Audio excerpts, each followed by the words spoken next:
All right, I think we are ready for our figure number one, which is the dip.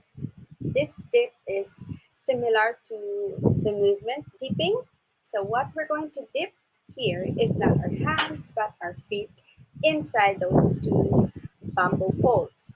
In this case, you can either have a poles, whatever you're using at home, or the tapes. So, okay, I'm sorry if it's going to be windy in this video.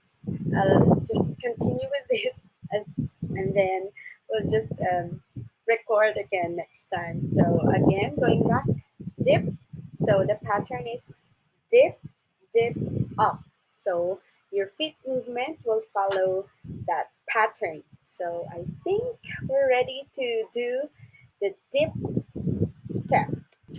Oh, one moment. So the Tinikling follows a 3/4 dance pattern. So you go 1, 2, 3, 1, 2, 3. So when you do the movement, it's the same thing. Dip, dip, up, dip, dip, up. Now I think I need to show it already with the actual movement.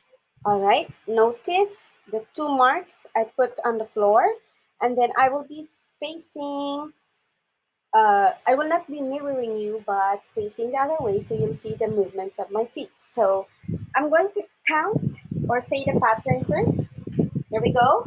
So dip, dip, up, dip, dip, up, dip, dip, up, dip, dip, up. You're going to perform this pattern for 2 times only.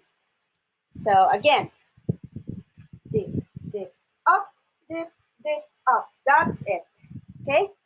Very easy, right? I hope you can do it. Good luck. I think dip is going to be the easiest dance step, although the rest are easy as well. Good luck.